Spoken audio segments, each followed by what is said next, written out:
TDP మూడో లిస్టులో బీసీలు కాపులకు చంద్రబాబు వెన్నుపోటు పొడిచారు. విశాఖలో జీవీఎల్కు పురంధేశ్వరి వెన్నుపోటు పొడిచారు. విశాఖ ఎంపీ టికెట్ బాలకృష్ణ అల్లుడు భరత్కు కేటాయించారు.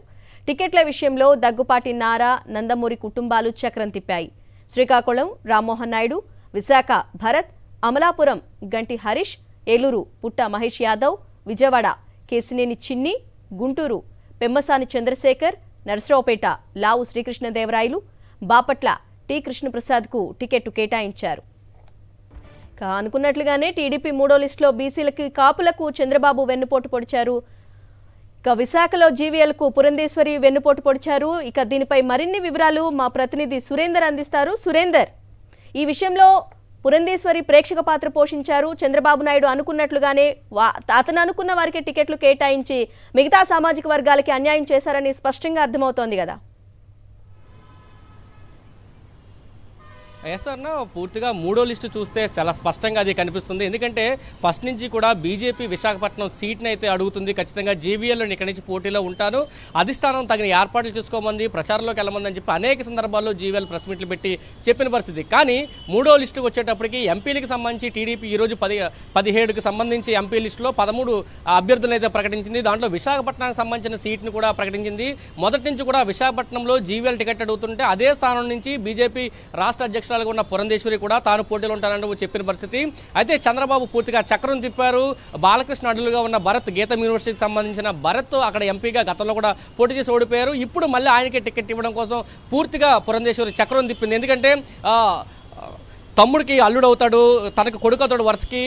టీడీపీలో కూడా జీవీఎల్కి చెక్ పెట్టాలి అంటే పురంధేశ్వరికి ఉన్న ఏకైక అభ్యర్థిగా భరత్ ఉన్నాడు. కాబట్టి భరత్కి విశాఖపట్నం టికెట్ ఇచ్చే విధంగా పూర్తిగా పావులు కదిపారు. చంద్రబాబుతో మంత్రాలు చేసి ఆ టీడీపీ టికెట్ని అయితే ప్రకటించిన పరిస్థితి అయితే ఉంది. ఇటు టీడీపీకి సంబంధించి పూర్తిగా మనం చూసుకుంటే 13 పార్లమెంటు అభ్యర్థులను ప్రకటిస్తే దీంట్లో పూర్తిగా బీసీలకి అయితే అన్యాయం జరిగిందని చెప్పొచ్చు. దాదాపు 13 స్థానాలు ప్రకటిస్తే కేవలం 4 స్థానాలు మాత్రమే బీజేపీ ఇచ్చింది. ఇటు వైసీపీ చూసుకుంటే 25 స్థానాల్లో 11 స్థానాలని బీసీలకి కేటాయించిన పరిస్థితి. మరొక పక్క సీనియర్లకు కూడా పూర్తిగా అన్యాయం జరిగిందనే చెప్పొచ్చు. ఎవరైతే తమ సామాజిక వర్గం ఉన్నారో వాళ్ళకి చంద్రబాబు ఈ రోజు పెద్దపీట వేసినట్టే చాలా స్పష్టంగా కనిపిస్తుంది. ఇటు విశాఖ కానీ, నరసరావుపేట కానీ, గుంటూరు కానీ అన్ని కమ్మ సామాజిక వర్గం సంబంధించిన నేతలకి అక్కడ సీట్లు ఇచ్చారు. మరోపక్క కడప నుంచి ఏలూరుకి, అంటే ఏలూరులో స్థానికులు చాలా రోజుల నుంచి టికెట్ అడుగుతున్నారు, బీసీ సామాజిక వర్గానికి టికెట్ ఇవ్వాలని వాళ్ళంతా కోరుతున్నారు. అయితే కడప నుంచి సునీల్ కుమార్ యాదవ్ని తీసుకొచ్చి అక్కడ మళ్ళీ ఆయన పెట్టిన పరిస్థితి ఉంది. ఇలాగ అన్ని నియోజకవర్గాలకి సంబంధించి చూసుకుంటే ఓవరాల్ గా ఇటు బీజేపీకి సంబంధించి కొంతమందికి పురంధేశ్వరి వెన్నుపోటు పొడిస్తే, ప్రధానంగా జీవీఎల్కి అక్కడ వెన్నుపోటు పొడిస్తే, ఇటు చంద్రబాబు నాయుడు ఎవరైతే నమ్ముకున్నారో వాళ్ళందరికీ వెన్నుపోటు పొడిచారు. తనకు అనుకూలంగా ఉండి తమ సామాజిక వర్గానికి సంబంధించిన నేతలకైతే టికెట్లు కేటాయించిన పరిస్థితి. మరొక పక్క కాపులకు వెంటుంటామని చెప్తున్న చంద్రబాబు 13 పార్లమెంట్ స్థానాల్లో ఒక కాపు నేతకు కూడా టికెట్ ఇవ్వలేదు. పూర్తిగా కాపులకు అన్యాయం చేశారు, ఇటు బీసీలకు అన్యాయం చేశారు. తమ సామాజిక వర్గాలకే పూర్తిగా న్యాయం చేసే విధంగా 13 పార్లమెంట్ స్థానాలను అయితే ఇచ్చిన పరిస్థితి అయితే కనిపిస్తుంది. మరొక పక్క ఇతర పార్టీల నుంచి వచ్చిన నెల్లూరుకి సంబంధించి వేమిరెడ్డి ప్రభాకర్ రెడ్డి వైసీపీ నుంచి వచ్చారు, ఆయనకి టికెట్ అక్కడ కేటాయించి, అలాగా ఇతర పార్టీ నుంచి ఎవరైతే వచ్చారో వాళ్ళందరికీ టికెట్లు కేటాయించి ఫస్ట్ నుంచి పార్టీలో కష్టపడి ఉన్న వాళ్ళందరికీ కూడా మొండి చేయి చూపించిన పరిస్థితి. ఇటు అసెంబ్లీకి సంబంధించి కూడా చూసుకుంటే కళా వెంకటరావు సీనియర్ నేతగా ఉన్నారు, మాజీ మంత్రిగా ఉన్నారు, ఆయన ఇచ్చల నుంచి టికెట్ ఆశిస్తున్నారు. ఆయనకి పూర్తిగా అక్కడ అన్యాయం జరిగింది. గంటా శ్రీనివాసరావు మాజీ మంత్రిగా ఉన్నారు, మూడో లిస్టులో కూడా ఆయన పేరు లేకుండా ఉన్న పరిస్థితి. మరోపక్క దేవినేని ఉమ ఇరిగేషన్ మంత్రిగా పనిచేశారు, మైలవరం టికెట్ తనకు కావాలంటూ కూడా పెద్ద ఎత్తున ఆందోళన చేసిన పరిస్థితి. అక్కడ కూడా వైసీపీ నుంచి వచ్చిన వసంత కృష్ణప్రసాద్కి అక్కడ టికెట్ కేటాయించి దేవినేని కుమ్మకి కూడా మొండి చేయి చూపించిన పరిస్థితి.